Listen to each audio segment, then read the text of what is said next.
What's going on, everybody? It's your buddy, it's pal Spaz Phoenix, the YWC reality check, and you don't see my pretty sexy face, so you know I'm not alone. Guapo, unfortunately, was taken down by crappy pizza, so we have Kristen.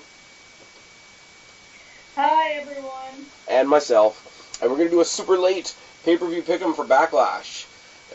Because, as we just discussed before we came on the air here, there's been a lot of wrestling recently.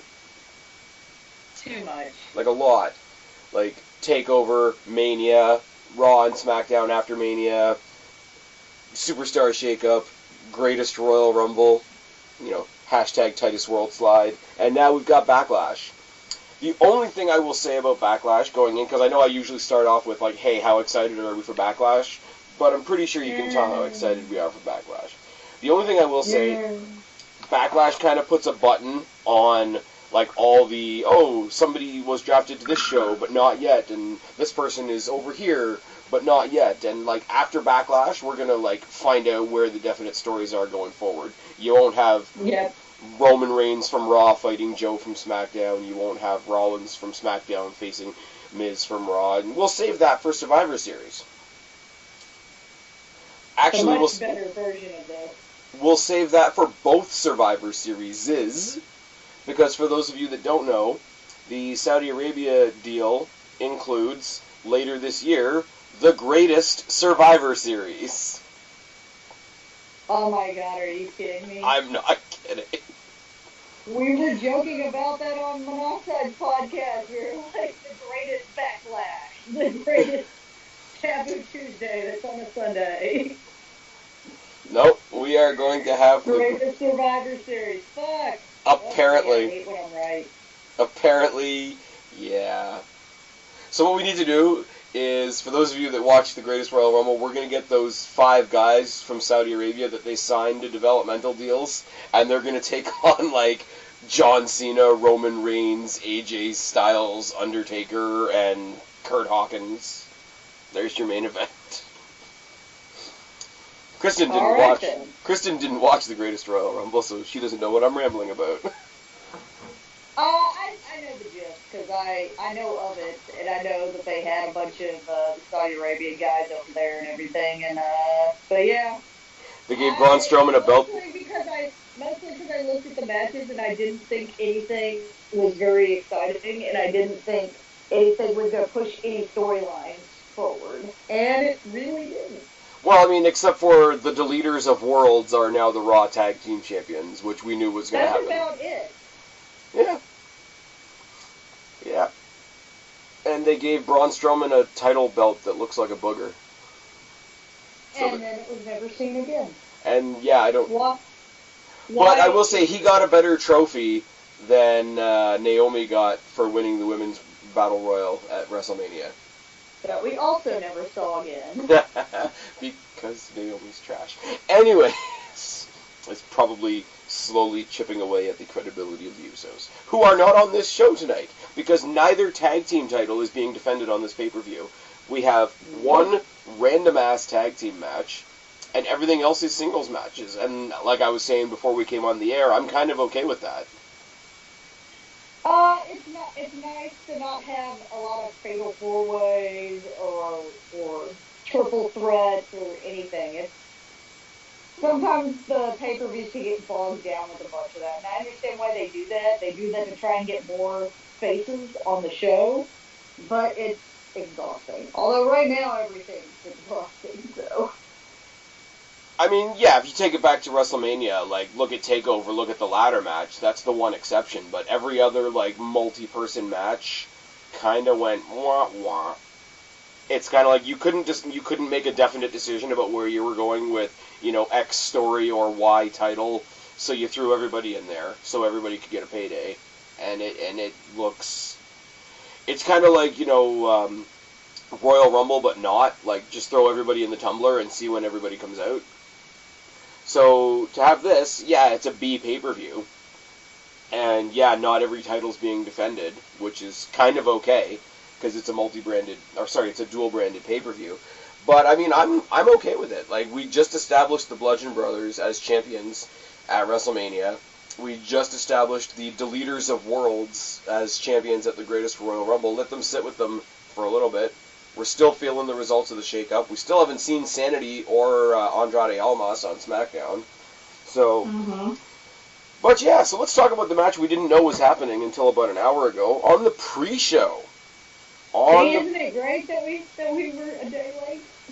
Yeah, kind of. Well, usually when we do stuff like this on a Wednesday or a Thursday, it just doesn't get included in the pick'em. Oh, by the way, because I'm super lazy tonight, if you're watching for the first time, pay-per-view pick'em is basically take the 9 matches, make your 9 predictions, and rank your predictions 1 through 9. If you don't get it or can't really wrap your head around that concept, look in the comment section below. Some of our usual suspects will show you how it's done. You rank them 1 through 9 based on how confident you are in that pick. Yes. So number 9 would be you're most sure about. Number 1 would be your least sure. Yes.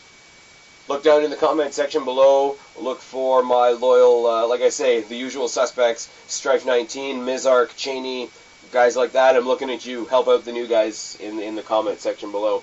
But Bayley versus Ruby Riott, which I'm actually like, yeah, there's no real story behind it, but I'm kind of down for it. Anytime we see Ruby Riott on pay-per-view, we saw Ruby Riott versus Charlotte, the pay-per-view before WrestleMania, and I think that match was incredibly underrated.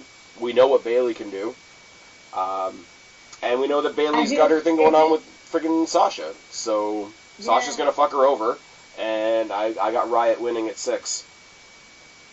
I have Riott also winning, but I have her at 3. Because I'm not sure. I'm just not. Yeah. I think it's funny, like, the fact that, like... It feels very thrown together at the last minute. I mean, clearly it was. Yeah. Well, I mean, the Riott Squad didn't know they were going to be on Raw a couple months ago, so... I think it's pretty cool, though, like, every time they keep going back to the Bayley-Sasha storyline, and every time they want to put somebody else over, they have Bayley and Sasha fight again, and have that person interrupt the match. Well, it's the match everybody wants. Yeah, it's the match that they didn't want at WrestleMania. And they were in the Battle Royal, and they lost to Trash Bag at the end of the Royal Rumble, but the Battle Royal, I'm just saying. Not just because I don't like Naomi, but that ending legitimately made no sense. Yep. Yeah, no. Anyways, so, yeah, that's the kickoff. How about... There's probably going to be at least one other match on the kickoff, but they haven't announced it yet, so it doesn't matter. You know what? If they grab a random handful of cruiserweights from 205 and just, like, have an exhibition-type match, it wouldn't hurt my feelings. Nope. I mean, Cedric and Ali had a great match at WrestleMania. Cedric and Kalisto had a passable match at Greatest Royal Rumble. I mean, it's not... I find it really hard to get behind Kalisto, only because WWE, like, will have 1 or 2 weeks where they're super behind him and he's the greatest thing in the world, and then he's in the background for a while. Yeah. And plus, it's kind of hard to compete with NXT when they got guys like Ricochet on NXT and Leo Rush, even though I think he's a goof, but he's good in the ring. How about an incredibly one-sided, I was going to say slanted, which that doesn't sound really good. How about a very one-sided tag team match, Sami Zayn and Kevin Owens versus fucking Braun Strowman and Bobby Lashley? I mean, they're just trying to get Bobby Lashley on the pay-per-view. Yeah. And get him some cheers, so, I mean, put him with Braun Strowman. People couldn't give a single fuck about Bobby Lashley, eh? I'm still indifferent to Bobby Lashley. He's definitely a little better than he was last time he was in WWE. Oh, yeah. His mic skills have definitely improved a whole lot. But he's up the intensity. But this is one of those rare times. I mean, like, we all take our shots at TNA, but, like, Lashley was better in TNA than he was in WWE by a long shot. Well, yes, the first time. I wouldn't say anything about now because we've only seen him, like, twice? Yeah. 3 times? So, you know, I'm going to give him a bigger shot, a longer shot than that. But we'll just have to see, because last time he was in WWE, he was the equivalent of watching paint dry. This is true. This is very true. But, like, I think WWE in their own head wants to make him, like, the next Lesnar, because they know Lesnar's fucking off eventually. And they just keep backpedaling on this, okay, let's fuck off and give Roman the title because we know it's going to happen. But, like, he got destroyed by the crowd at WrestleMania. They thought they would have gotten a better response overseas, and even the response overseas was pretty shit. So if you believe the dirt sheets, the plug has been pulled at the 11th hour on him picking up that title twice now. So... Well, maybe they're finally listening. I don't know. I'm not sure what that has to do with KO and... Yeah. Well, they moved KO and Sami Zayn to Raw as part of the Shane McMahon and Daniel Bryan story. Daniel Bryan and Shane McMahon won, so they couldn't be on SmackDown, so they ended up on Raw by default. Now, they're a team. I wish they would just... yes, I know people want Sami Zayn to get a world title. People want Kevin Owens to be the world champion again, but you know what? They're a good team. I would love to see them as legitimate members of the tag team division. I wouldn't mind that. It would give them something new to do, and then, they can eventually break up again. With their sarcasm, can you imagine, just in promos, Sami Zayn, Kevin Owens going up against the Deleters of Worlds? Because I don't know if I can handle that feud. It'd be real good. That would be a lot. A lot of extra in that. Yeah. Everything about this match says the big guys are winning, which I'm predicting is the perfect time for WWE to be like, nope, you guys are wrong again. So against all of my better judgment, I have Sami Zayn and Kevin Owens at 7. I have Sami Zayn and Kevin Owens, but lower. I have them at 4. But you know what I mean, though. Like, there's absolutely no reason for them to win. That's why they'll win. Well, the easiest thing would be to have, the smart thing, I guess, would be you just got Bobby Lashley, you need to have a win on the pay-per-view. But, I just want Owens and them to win. Yeah, but he almost killed 2 guys in the Rumble, so... he tried to do the stalling vertical suplex to Cass, but, dropped him, and commentary tried to cover it up and be like, oh, look at that, he did a brainbuster instead. It's like, no, he dropped him. That's a thing that happened. But, I don't know that that's enough to... Yeah. Not as bad as Jinder Mahal getting knocked over by wind, which was also a thing. Yeah, that's true. Which was also a thing. But, okay, so since we didn't get any women in Saudi Arabia, let's talk about the women. Alexa Bliss getting her mandatory rematch against the new champion, Nia Jax, who I couldn't be paid to give a fuck about. I don't hate Nia Jax, but, the whole, we gave her a championship to support this, anti-bullying, anti-body-shaming initiative, and the way Alexa Bliss has turned it around, so that she's, the SJW chick, doing her, public service announcement spots, which are so fucking good, just because she's such a bitch. I got Bliss at 2. Too bad she's not gonna win. I got Bliss at 2. I'm probably wrong. I don't care. I got Bliss at 2. Jax is retaining. I have it at 5. Jax at 5.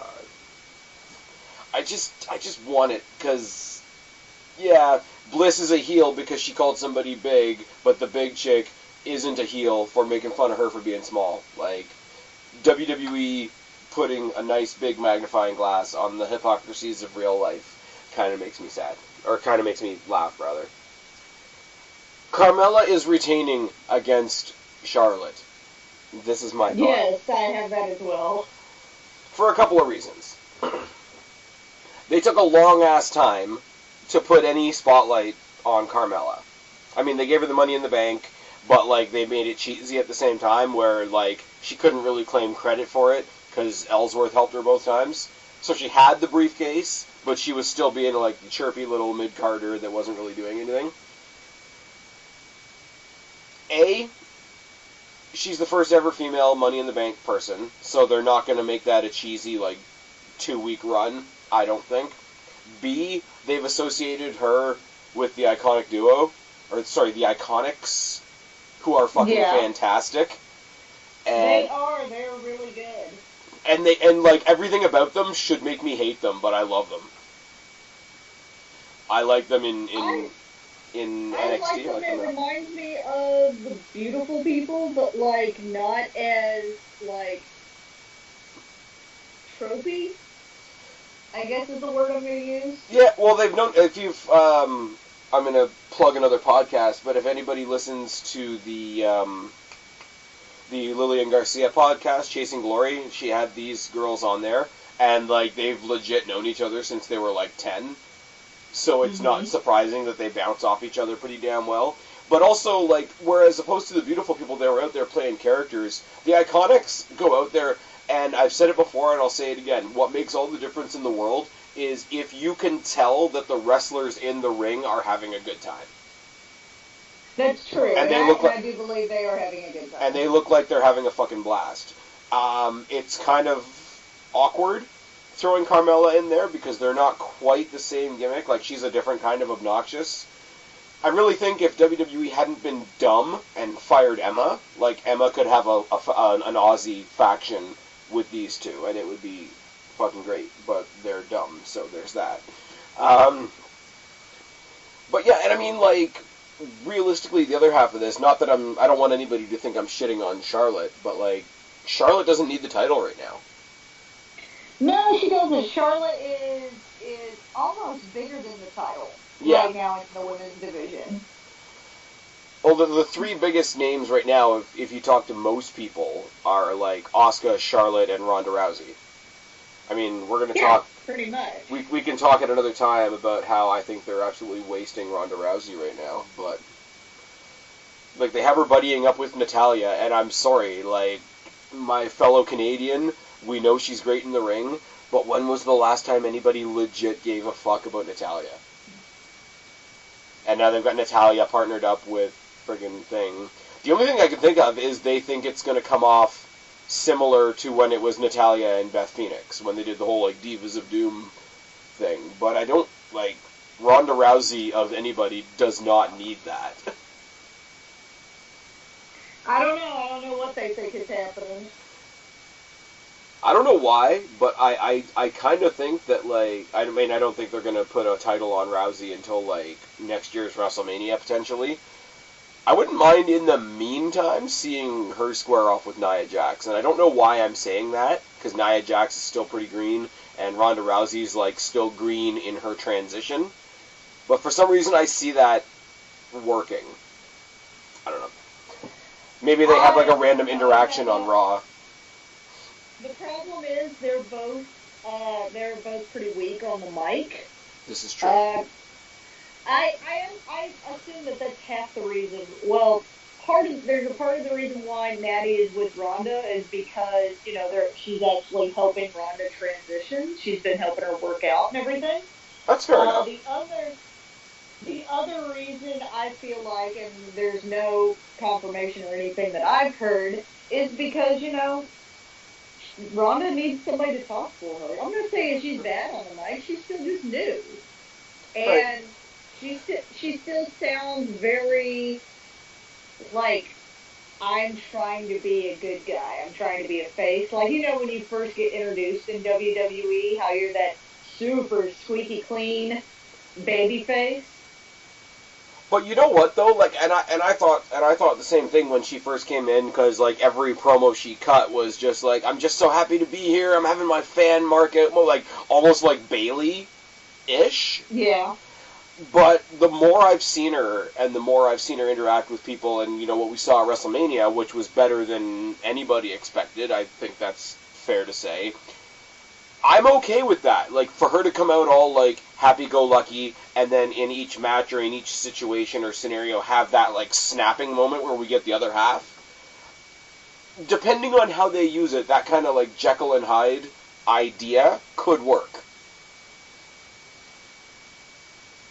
It can, but I'm just saying that that's all I got, actually. I lost my train of thought mid-thought. I mean, everybody knows I'm a huge fan of Alexa Bliss, but if we had, like, Ronda Rousey on a pay-per-view just going in and, like, bench pressing Alexa Bliss into the 5th row, it'd be pretty funny. And then Alexa Bliss could come out on Raw and be like, Ronda Rousey's a bully. She just picked on me because I'm small. Anyways, getting back to the match at hand, I've got Carmella at 1. You have Carmella at 1? I have Carmella winning at 6. Wow. There is always the lingering idea in the background of, like, Charlotte is kind of WWE royalty, so there's never really a time where you're like, they're definitely not giving her the title. There is sort of the... I think she's moved on from it. I think she's doing other stuff. Fair. Yeah, they're doing a whole other weird little trio with her and Becky and Asuka, which is fine. You know, we're going to do another video at another date and sort of do a little bit of speculation about the supposed women's tag team division that's coming up, but I'd rather have just Becky and Asuka at that point as a team. That's just me. We'll see. My number 8 match, because the booking of who's on what show kind of dictates who's winning this, Rollins is beating Miz. Yeah, I have it at 9. I have it at 8. I got one that I'm more sure of than that. But yeah, I mean, I don't even have much of a discussion on this. I think it'll still be good, but the Miz needs to go to SmackDown because Miz needs something else to do. Miz is on SmackDown. That's what I'm saying. Like the whole reason, like Miz is on there. But wouldn't he stay on Raw if he won the title? Or would the title go to SmackDown? Well, no, the title would follow him, because remember, like, Jinder Mahal technically brought the title over with him when he went over to Raw. The fact that he lost it to Jeff Hardy, and Jeff Hardy got drafted back down to SmackDown the next day and brought the title back with him. Oh, okay. Alright. The only ones that I figure they, like, and this is only my estimate, I can't really say anything, because WWE could do anything at this point. The only ones I think they really can't change are the ones that have SmackDown or Raw in the title. Okay. I mean, you'd have to do a little bit of a different belt idea, but they could even swap the WWE and Universal titles. The Universal title would just become blue instead of red. Yeah, pretty much. Yeah. Oh, P.S. Shout out to everybody on Twitter that pointed out that the NXT North American Championship is the first belt WWE's ever had on a red strap that looked good.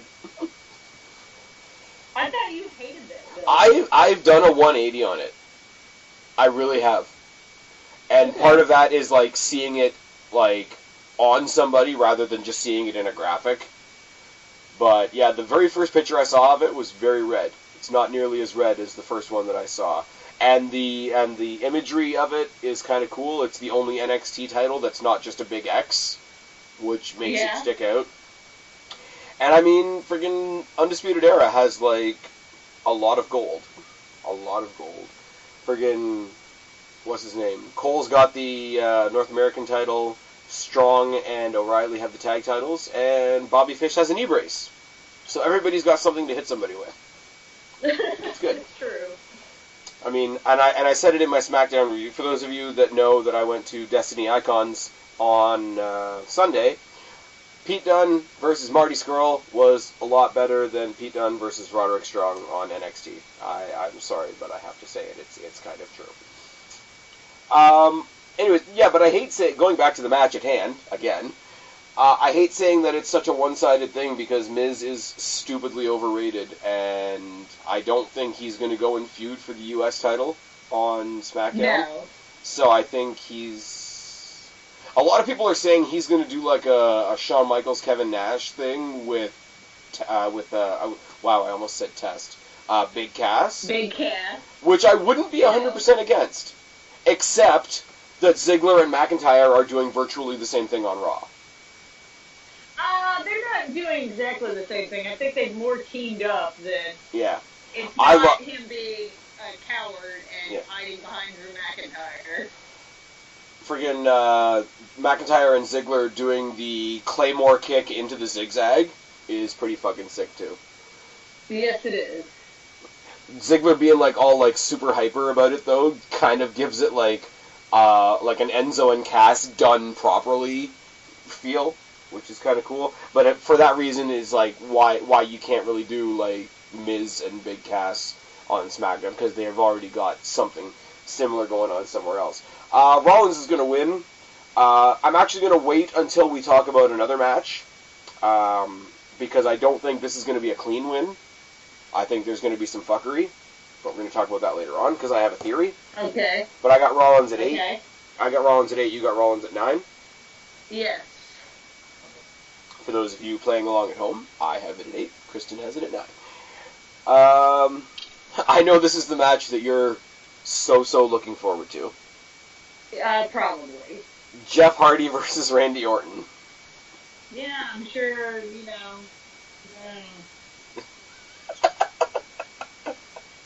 That's what I got, sorry. Mid-card title will look weird on Randy Orton, and I want better for Jeff, so nobody wins. I mean, Hardy's retaining. Like, the U.S. title does a little bit for Hardy, but it wouldn't do anything for Orton. No, I agree. I got Hardy at 5. I have Hardy winning. I'm sorry, I walked away from my list. Good job. I have Hardy winning at 8. At 8? Wow. There is nothing about this match that makes me in any way, shape, or form excited. You don't like the Hardys, do you? It's not that I don't like the Hardys. I just think I'm just over them. Like, I had things, like, I thought Jeff Hardy was cool for a while. The whole drug thing kind of, like, really turned me off to them, and to him specifically, I don't know, I've just never had it all in for Matt Hardy at all. Yeah. I have to do it. Guapo and Monoxide aren't here. Okay, I will say, here's the thing. Hardy's going to win, and I'm okay with that, because I don't want Orton to win. But I do want, at some point, to see a Jeff Hardy-Shinsuke Nakamura rivalry. I think that would be interesting. That would be a lot of fun. I don't know whether there would be a title involved or not, and I don't really care. But I just think it would be cool. Like, we're going to talk about it briefly at the end, because I do have a couple of, like I say, once we get all, like, the fuzziness of the Superstar shakeup and the dual-brandedness and whatnot out of the way, I think that's what Backlash does. There are a couple feuds that I want to see from Backlash going forward. We're going to talk about that at the end. But Shinsuke Nakamura versus Jeff Hardy is definitely one of them. Randy Orton, I don't know what you do with him at this point. I'm just I've been bored of Randy Orton for a while now. Randy Orton to me is boring as a face.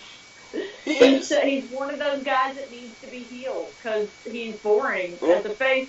And we've seen him for so long, and they're not putting him in a John Cena-esque role where he's, like, still a main eventer, but, like, we haven't seen Randy Orton in the main event in a while. But he's, like, I feel like he's not even mid-card. Exactly. Is that weird? In a weird place where, like, he doesn't really belong in the mid-card. We don't really want him in the main event. So what the fuck do you do with Randy Orton? But how weird is that to say, though? Because, like, at the peak of the, okay, everybody wants John Cena to fuck off era, which is long gone now, realistically. But, like, his number 2 was Randy Orton. Yeah, but when John Cena won the U.S. title and everybody was excited about what he was doing, John Cena, above anything else, I feel like has always had really great mic skills. Oh, yeah. He can get you intense. Randy Orton, I feel like, unless he is a heel, he just doesn't come off very entertaining as a face. He's just a guy that is made to be healed. Like, he just needs to be healed to be interesting.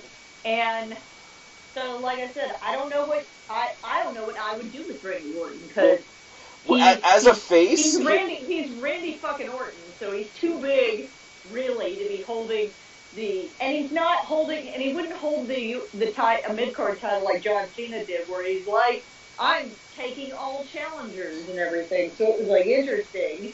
Yeah.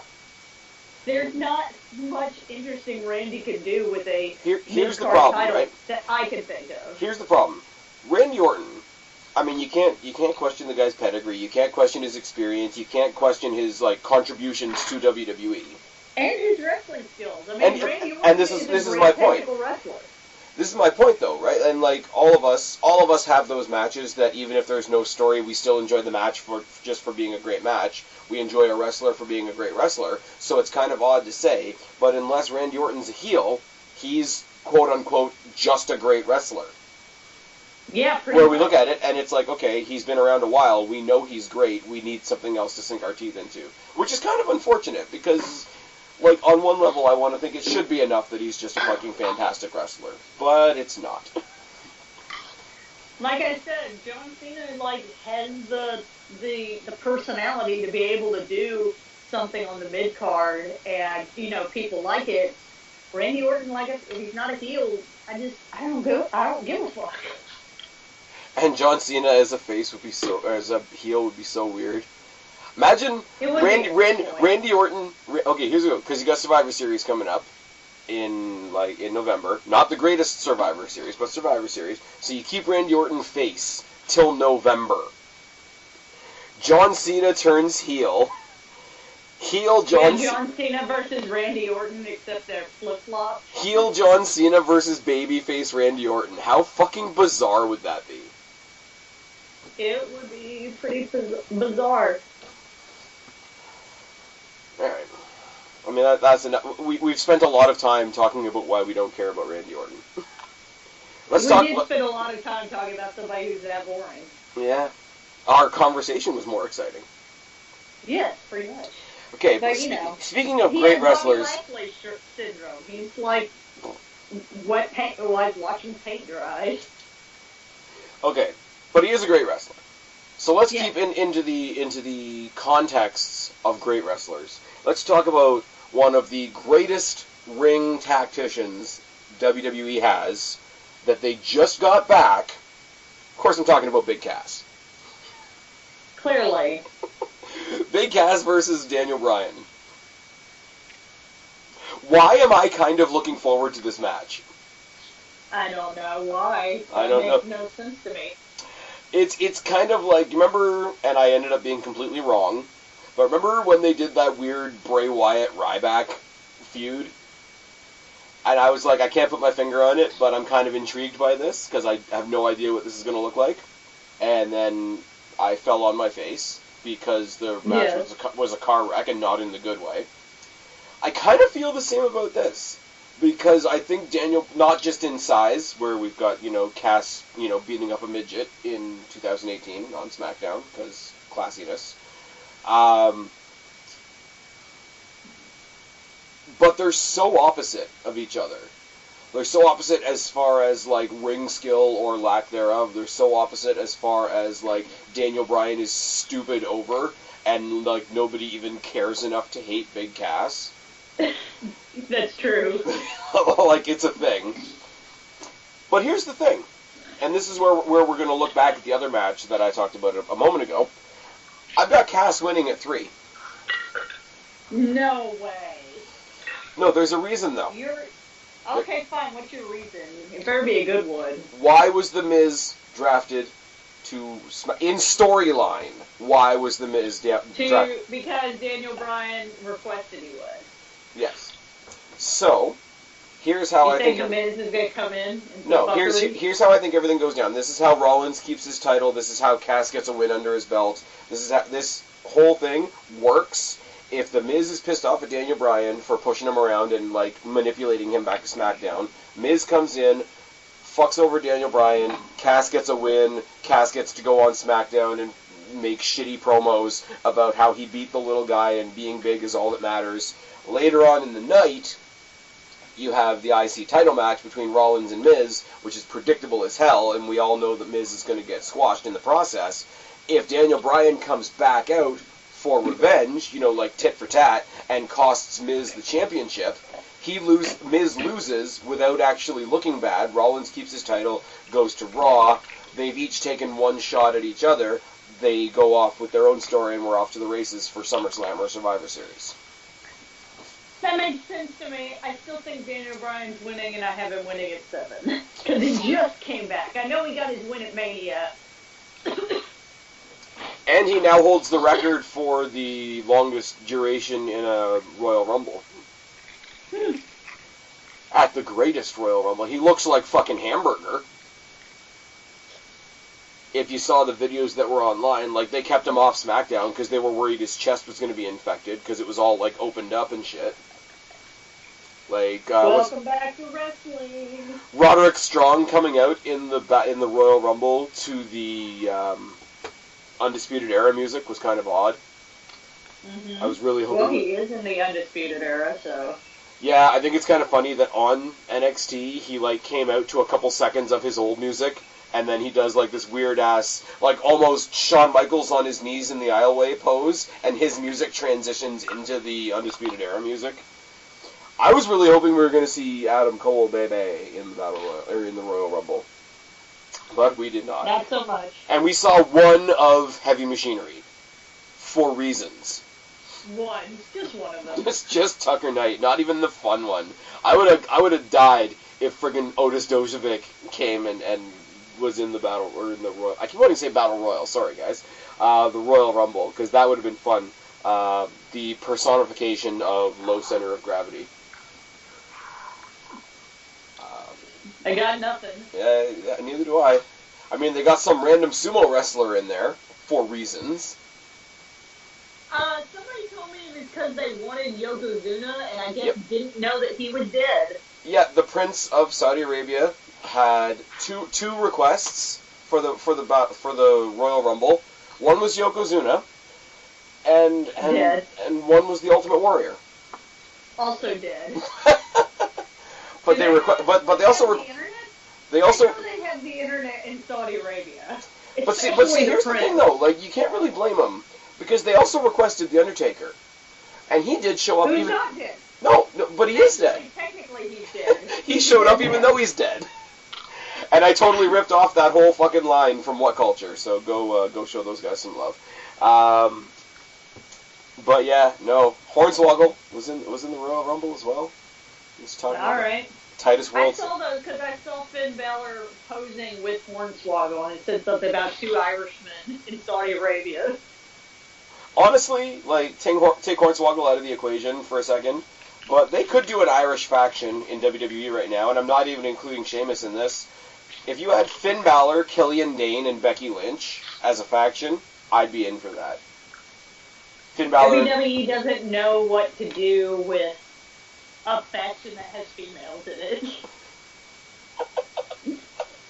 They just don't.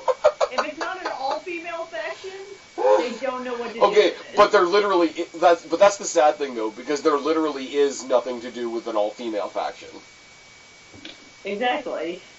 Like with Sanity, they could have done the whole like, hey, before we leave NXT, why don't we just hold all the titles? But not so much. And then they did a weird thing. Hey, let's look at all the people that could challenge Shayna Baszler for her championship. And then they just did a video montage of every woman on the NXT roster. And I'm like, that doesn't push anybody. Nope. Nope, not at all. I mean, right now they've got Candice LeRae, who's everybody's new favorite, which I'm not entirely, bummed about. But anyways, let's talk about somebody that bums out everybody. Let's talk about Mr. Roman Reigns. I don't know. Everybody keeps thinking that... I don't know. A lot of people are talking about that they think Roman Reigns is done now. They're WWE not pushing him anymore. Oh, they're pushing him. That's true. They're pushing him. They keep on handing him losses and thinking people are going to feel bad for him. And they're like, if we can just make them... Is that what the storyline is? I don't think that's the storyline, but I think that's, like... Is that what the idea is? That's the idea going around. It's like, okay, he's not getting a good reaction here, so we'll have him lose. People will feel a little bit bad for him. We'll give him another shot. And people will still hate it, so we'll have him lose again, and maybe this time they'll feel bad for him. Whereas, really, all you're doing is taking shots away from other people. I don't know what you do. I'm really terrified that, like, one of these Big 4 pay-per-views, or I should say Big 5 now, because apparently Money in the Bank is officially a Big 5 pay-per-view. Okay, didn't know that, but alright. Yeah, apparently they're giving it the 4-hour time slot. They're giving it an attached takeover, like Takeover Chicago is a thing. I don't hate that. I don't hate it either. It takes the old King of the Ring spot, because King of the Ring used to be the 5th, like, Big 5. And nobody's cared about King of the Ring in I forever. have wanted King of the Ring to come back since they stopped doing it.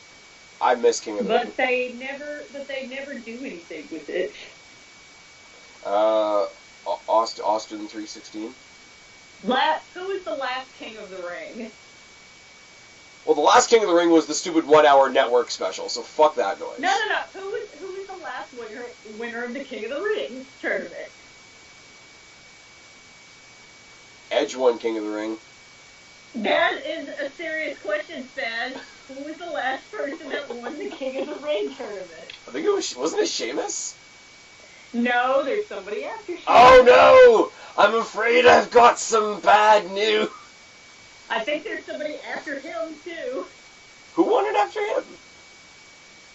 I'm now going to look it up, because okay, this was a thing. Here's the deal, Kristen. Can you tell me every single person that's won the Royal Rumble? No. Do you like the Royal Rumble? Do you like the Royal Rumble? I do like the Royal Rumble. Have you liked everybody that's won the Royal Rumble? No, but can you even tell me everybody that's won the Royal Rumble? More consistently than people have liked King of the Ring. I like King of the Ring. And WWE's got like a hard-on for tournaments right now anyway, which is so funny that they don't bring back King of the Ring. They're doing the second round, or the second iteration of the Mae Young Classic, which I'm totally okay with. I'm okay with that. If they're going to do this female tag team division thing, they should just have like a female tag team tournament. I'd be down for that too. I'd tell you this, I'd rather review that than Raw or SmackDown. Which is why I don't. Anyways, Joe versus Roman Reigns. What do we think about that? I think that they're like, fuck, we've had Roman Reigns lost twice. We need to do something with him. Also, you were right. Wade Barrett was the last person to win King of the Ring. Don't you mean King Bad News Wade Barrett? Yeah, I guess I do mean that, unfortunately. Creative went to him and be like, Wade, I'm afraid I've got some bad news. Some bad news. Yeah, and then Sheamus had that weird, like, bizarre-looking red crown. No, he had a black crown, and it looked like antennas, which was really weird because that was around the time where people were doing the it's a shameful thing lobster head thing. Chicken pirate? He actually looked like he had a lobster head. Chicken pirate? He's now chicken pirate. He used to be lobster head. So are you saying he's trans species? He is trans species now. Oh, my channel is going to get reported now. Awesome. Sorry. I have slight faith in WWE on this one. You have slight faith. I have slight faith in WWE, which is why I have Samoa Joe at 4. I have Samoa Joe at 1. Okay. I think. So you have slighter faith than me. No, I have less faith than you because you have him at 4, right? Yes. So your faith is even slighter. Yes, my faith is even slighter than yours. I have less faith than you, but still a little bit. Your faith is stuck in the ether. Anyways, my reason that I have a little. Just to ignore that joke. Yeah, it was shit. Mauro Ranallo's incessant Infinity War jokes during TakeOver were kind of key, though. Was he spoiled? I heard that, this might be going off topic a little bit. I heard that Ciampa at, like, house shows or something was yelling out spoilers to Infinity Wars. He was doing it on Twitter, too. Was he doing it on Twitter? Yeah. I told my sister about that. She's like, she's not into wrestling, but she'll go to wrestling shows with me and be entertained and everything, but she's not super into it.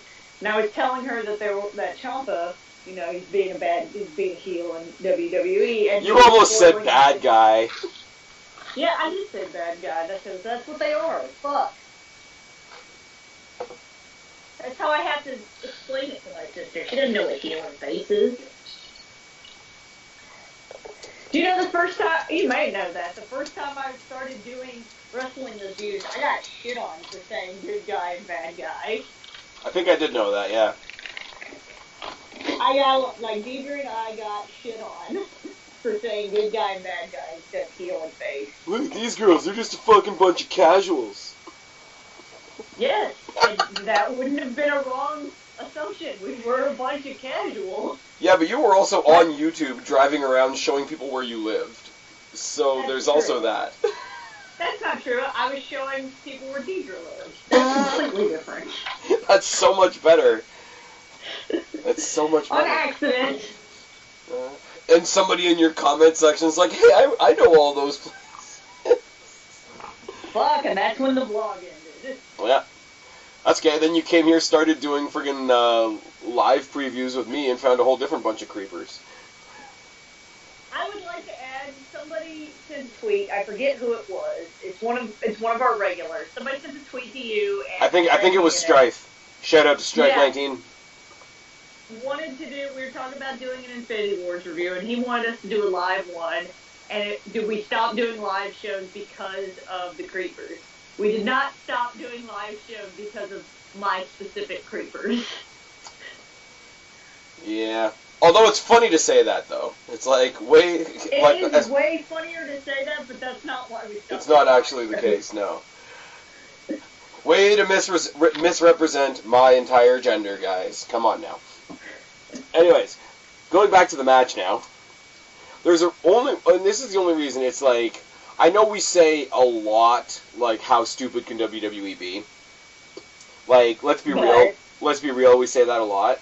But even WWE has to look at this match and look at the crowd and realize Roman Reigns winning this match will not do anything for him, but it will do everything for Samoa Joe if Samoa Joe wins. I believe that, but I'm also, It's WWE? Yeah. And plus, they've already dropped the hints that Samoa Joe is going to go feud with AJ Styles, which I'm all in for. Not all in. That'll be pretty awesome. Not all in like the Indie Marks all in. With Fuck the Bucks and the wannabe NWO. Yeah. There's no way that he squashes Joe on Joe's way to SmackDown, and then from that they give Samoa Joe a rivalry with AJ Styles or potentially a title shot. I don't know. I definitely believe that they do that. Because, see, here's the thing, and I've said, like, there's a couple feuds I want to see going forward. Regardless of where the title goes between AJ Styles and Shinsuke Nakamura, and obviously we're going to talk about that match in a second, but regardless... And we're back! Sorry, guys, there was a little bit of a cut there because Kristen decided to hang up on me. I didn't mean to. I accidentally closed the Skype app. I thought my net was going to shit again, not gonna lie. No. So, towards our previous conversation, one of the many reasons we stopped doing the live shows is because my net was shit, and the sound would carry. Also, mine was shit. And also, you were trying to do it on your phone at some points. Yes. Anyways, getting back to my point that I was going to make, we're still talking about Joe versus Roman Reigns, but it does kind of tie into Shinsuke Nakamura and AJ Styles. Whether it's AJ that's the champion after Takeover, after Backlash, or whether it's Nakamura, the two feuds I want to see come out of this are Jeff Hardy versus Shinsuke Nakamura and Samoa Joe versus AJ Styles. That'll be a good match. I would love to see the promos back and forth. Actually, you know what? Jeff defending the U.S. title against Shinsuke and AJ retaining and then going on to defend against Samoa Joe. That's the beginnings of a good next pay-per-view card, honestly. But yeah, I got Joe at 4, you got Joe at 1, and let's flip the script over to what I'm assuming is going to be the main event, because it's the only world title match on the card. Shinsuke Nakamura versus AJ Styles. This one I'm not I should have put it at 1, but, I'm pretty unsure about this, because why would they have this match a third time and not give it to Shinsuke? Okay. So I have Nakamura winning at 2, but I also would completely understand why AJ would retain it. I didn't want Nakamura to win at WrestleMania because it was face versus face and it was all bland and whatever, and they didn't really do much with Shinsuke up till that point. I gotta say, heel Shinsuke Nakamura is the heel turn I didn't know we needed. I love what they've done so far with heel Shinsuke. I love his new music, mostly because it pisses everybody else off. I like the new music. I like his old music better, just because I like the music in it and the singing over it. I feel covers the music that I like. Well, they're singing over it, but it's also like jazzed up with like some heavy ass guitars along with the. Yeah, I would like to hear the music without the singing over it with the jazzed up guitars. Well, because that's basically what they did at WrestleMania. It was done on electric guitar, and it sounded really badass. I'm sorry, nothing beats Lizzie Hale coming out and singing Ember Moon to the ring. Fight me. That's true. Fight me, I don't care. I truly believe that, like, now, or at least in my own fandom head, like, Ember Moon and Lizzie Hale are like besties. Like, that makes me happy, whether it's true or not. I'm gonna let that simmer. Whatever helps you sleep at night, Spaz. Oh, there's a whole lot of things about Lizzie Hale that help me sleep at night, but it's not that kind of podcast. No, I loved heel Shinsuke. The fact that, like, he's almost doing, like, the reverse racism, like, when he gets on the mic and does the whole, me no speak English.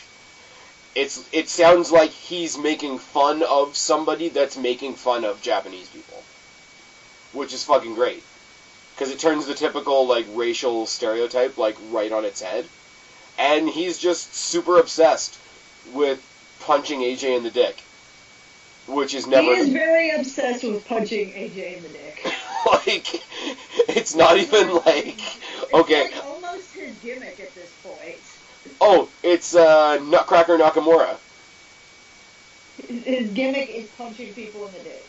It's like, it's not even like, okay, he's a heel, so he cheats. Okay, he thinks he's going to lose the match, so he low blows to get himself disqualified. It's just like, no, I've come to the ring to punch you in the dick. And him telling off all the freaking interview staff and whatnot. Sorry, me and you speak English. I don't think I should do that too many more times. You should not. You should refrain from doing that. I've already got a couple of demographics calling me racist. I don't need the Japanese people jumping in on whatever. But it does kind of go way back to the beginning of the year when we did our fantasy booking for WrestleMania, and I did that one scenario that involved Shinsuke and Hideo and Tozawa. Because Styles is on SmackDown. I guess they're the Styles Club now. Gallows and Anderson are on SmackDown now. 205 Live tapes on Tuesday nights, so it wouldn't be that much of a stretch for Atami and Tozawa to show up and, like, back up Shinsuke now that he's a heel and have that sort of Japanese faction of these guys that all already know each other because they work together in Japan. Throw in Asuka, who's also... Why do you have to say it like that? You know you're just going to get shit for it. Yeah, I'm going to get shit like you shit on me for it when you're like, why? Because they're all Japanese? I'm like, no, because they've all worked in the same place. They probably know each other. I didn't say that, but people are going to say that.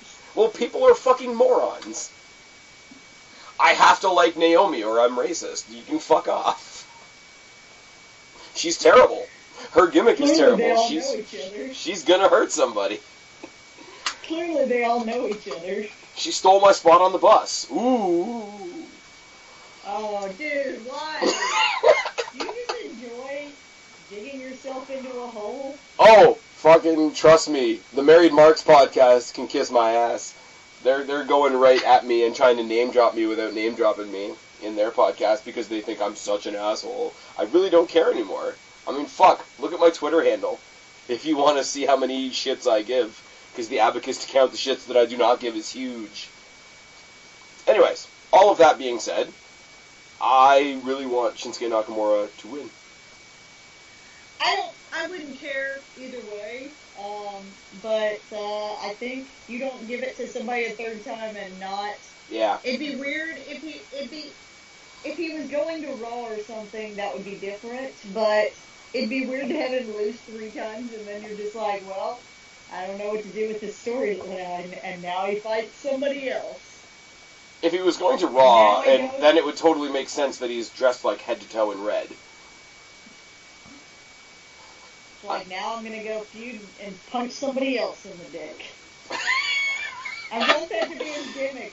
No. His gimmick needs to be punching AJ in the dick. Like, he can go to Raw, and he can feud with Braun Strowman, but he still shows up on SmackDown to punch AJ in the dick. In the dick, every time. Every single fucking time. I don't know. I didn't want him to win before. Like, I was very much like, I want AJ to retain at Mania. By the time we got well, because they give me a reason to care. Like, AJ works as a face or a heel. Like, AJ's one of the best guys they have in the company right now. Shinsuke, they brought him to friggin' the main roster, and he's been bland as fuck, and nobody cared. Now we have a reason to care. So now, I wouldn't mind either way. I would not mind either way, but they've brought me up to medium. But, yeah. I don't know. Going forward, I think I've already said it a bunch of times. A couple things I want to see going forward. I want to see Hardy versus Nakamura in some way, shape, or form. We got to get the Sasha Bailey thing back on track. We got to get the Rollins-Balor thing finally happening without the artists formerly known as the Miz Taraj getting involved. We got to see Joe versus AJ. Only because I know so many people will hate it. When we get to SummerSlam, I want them to just make the big guy match that nobody wants. Just friggin' Lesnar versus Lashley versus Strowman. Oh, I would want that too, only so that I could go to bed early. Yeah, but what if they put that on first? Only so that I could be late to the pay-per-view. Nice. Friggin' Greatest Royal Rumble, Triple H versus John Cena was the first match.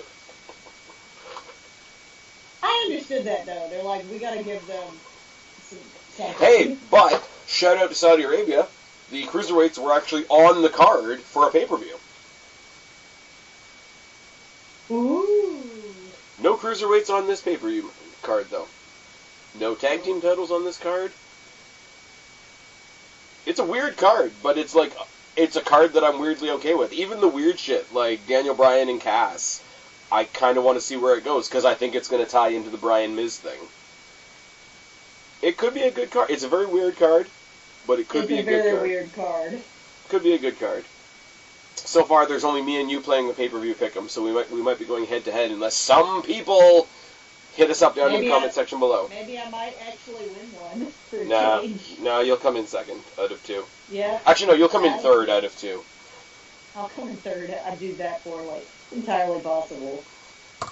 You and I are, like, on the bottom rung of every scorecard for, like, the past 6 or 7 pay-per-views. I feel like I know what I'm talking about, and then shit goes sideways. And when did you win? When I didn't know fucking anything. When you totally winged it. When I was like, I don't know who this person is, but fuck it. I'm picking them. Yeah. I didn't even come up with any bonus questions for this particular pay-per-view pick'em. So, boring pay-per-view. Well, I mean, like, I could say, like, hey, are Bryan and The Miz gonna fuck each other over, but that seems like it's a little cliche. I don't know. I've been trying not to yawn a bunch during this pay-per-view. That's how, like... Yeah. I don't know, Kristen, I'm gonna put you on the spot. What do you think a bonus question should be for this? I'm thinking. Does Carmella cash in her Money in the Bank? Oh, wait. Oh, wait, no. Nope, I can't think of any. Sorry. Alright, so what I'm going to say, guys, is we are going to go with the Twitter bonus. You want 3 extra points for the pay-per-view pick 'em. Share the video. Tag me in the share so that I see it. And you got 3 extra points on your card. Other than that, these are the 9 matches. You and I agree on almost all of them. The only ones we disagree on are Bryan versus Cass and Bliss versus Jax. But I'm going out on a limb on both of those. I'm going to lose. You're going to win, only because nobody else is playing. No, Tell people where to find you. Way to lose. Tell people where to find you. You can find me on Twitter at BlackCatFeline. I'm going to try and be a little more active on there. You can find me on Instagram at BlackCatFeline. I've been taking a little bit of a break from Instagram, but I'm going to try and get back on it. And I don't know if anybody noticed, I actually did put out videos during WrestleMania. I tried to live stream a bunch of shit on my YouTube channel. I don't know if that ever came out, but so I have new videos. The point is you tried. I did try. Maybe I'll start doing that from now on. Maybe I'll start just live streaming shit because nobody will watch, and then I can just put it up. There you go. I don't know. Do we want to be nice and plug Monoxide? Oh, if I do that, it's the Black Cat Feline. If you want to go check me and Guapo out, we do a podcast with our friend Monoxide. His is Monoxide12233. Well, I don't know what it is. Monoxide and some numbers. Monoxide and some numbers. And we do a show called Squared Circle Breakdown. We're trying to do new stuff on the show. It's not just reviewing things. We did a silly thing where we put up a really bad match and talked about it over the match. And yeah, so that is all the places you can find me. Alright, and you all know where to find me or you wouldn't be watching this right now. I've been Spaz, she's been Kristen, we are your YWC Reality Check. Subscribe up there, talk down there, start a conversation, keep all these conversations going. Don't be a stranger, I'll talk to each and every last one of you later, but for right now, I am tagging out. Bye, guys.